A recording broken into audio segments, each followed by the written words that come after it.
here, Grimdark, Ohio. It's day 5 of the Vlog-A-Day till CincyCon. So I'm playing today, like most of these, just kind of impromptu, just doing it to share what's going on and kind of how the game works. So I think today I'm going to go over the phases of the Deep Between. To give people an idea of kind of how the game flows every round. Each round, of which there's currently 4 rounds in a game, considering reducing it to just 3 rounds and increasing lethality a little, just to keep the game moving. But I'm trying to balance kind of some of the feel bad stuff that comes up in games. People don't like to spend a lot of time on models and remove them. So you have to find ways to work around that sometimes. You don't have to, but you typically don't want models to get removed too quickly, especially in a skirmish game. But then I've also played with the idea or the design of keeping it moving so fast that the games move quick enough that you can get multiple games in and you don't feel like you're not getting time to play with your models, if that makes sense. But as is now, 4 rounds, and each round will have a start a round phase. That's kind of going to be all of the upkeep type stuff. A lot of times there's certain things, like for example the mercenary breacher that I'd shown a while back. They have these salvage shields. It's kind of like rickety gear. It's a really powerful effect having shields, or the shielded token and effect.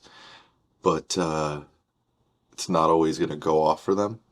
There will be things in the game that can kind of help make that a little more consistent, or like you can ensure that certain key models will have that happen, but it's just a way that it's just part of the factions mechanics. So you roll for each model with a salvage shield. So things like that happen. There will be other effects. One of them, which is not being consistently play tested, because I'm trying to get the core of the game just super tight, will be kind of a faction card thing and tactics cards. And one of the things that's going to be really cool about these is they'll have you'll have once per round, you'll have once per games, things like that. And so the ones that are once per round will be ready to be used at the beginning of a new round. All this happens during the start of round phase. So the next phase, which is the largest phase of the game, and the one that you're going to do the most actual playing, is the activation phase. The activation phase, each player will take turns activating models. It is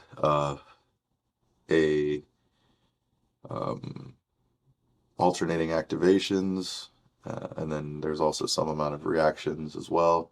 So it kind of really keeps play bouncing back and forth between both players. When you activate models, they will have 2 actions to their activation. And then I went into snap actions recently, I think the last video, and that is something that you can do. You can use them in any order. You don't have to use your snap action. You can save that for the following phase, 3rd phase of the game, which is the snap phase. But during the activation phase, players will take turns alternating.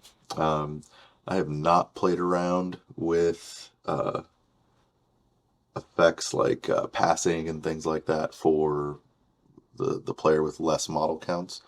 Most of the games, the model counts are close enough, but now that I'm doing more playtesting with factions like the Mercenary Breachers, the Forsaken Tribes, where they have more numbers, trying to gauge the feel, the push-pull, and see if that actually is something that that needs to happen to have a pass mechanic, or if it's just not necessary with things like the snap actions. So that is the second phase of the game. The third phase is the snap phase, and it's really kind of almost like a continuation of the activation phase. Players will still pass priority, alternating their activations, but it's only a snap action.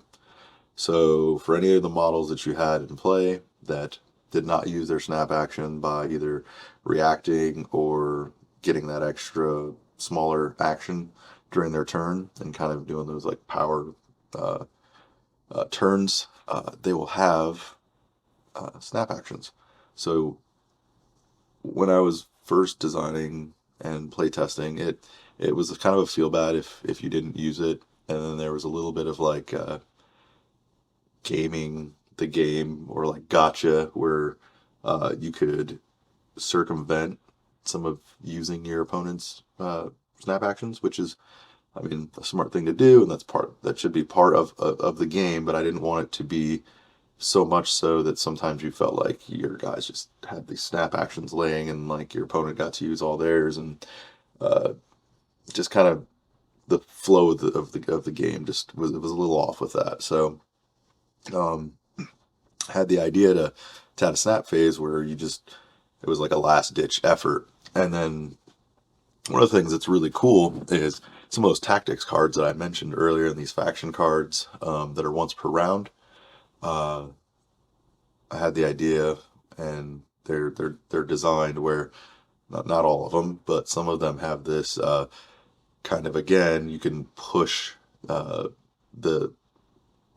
play a little further. So, for example, there's one that can let you get a shield for a snap action, and it's something that only certain models of actions will have available to them, like the mercenary breachers with their junky shields, and it basically lets you just use it once for the round, and you get the shielded effect.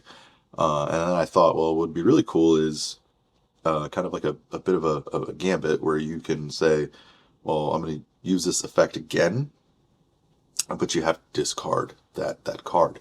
So you get like a 2-for-1. And it really opened up this element of the game where you have to gauge sometimes, like, do I really need this effect? Do I need to keep this model alive earlier? Or also when you get to the fourth round of the game and the game's about to end and everybody's kind of scrambling to get those last couple objectives and points, it makes for some really cool power plays and kind of this like fun cinematic feel to the game, because now you're getting even more actions and such. So those are things that can all be done in the snap phase.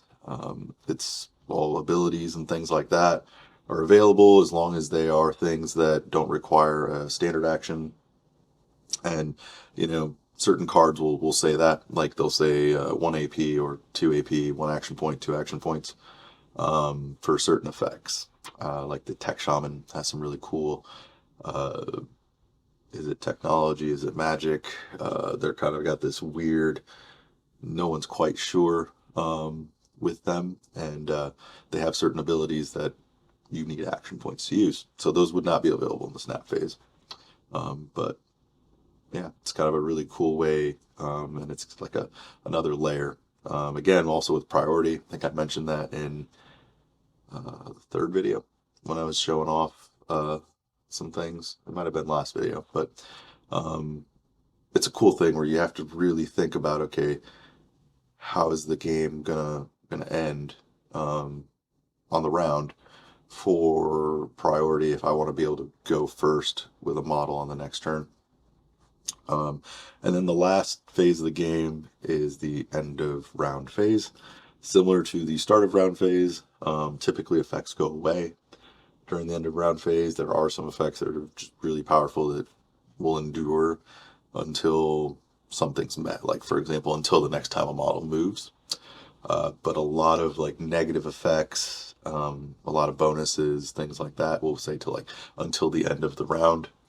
This is when those things go away. And really the start of round and end of round go pretty quick. You're just like in the start of round, you're setting out activation tokens and you're putting out, the snap action, whatever you want to use to designate, when a model has gone, if they haven't gone yet, so they have their activation available and a snap action. Haven't done anything specifically Grimdark, Ohio, the Deep Between. All this is still like really early playtest.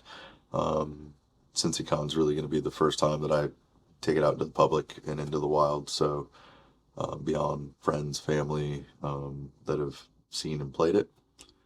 So those are like little peripheral things that I haven't even really thought about. So yeah, those are the rounds.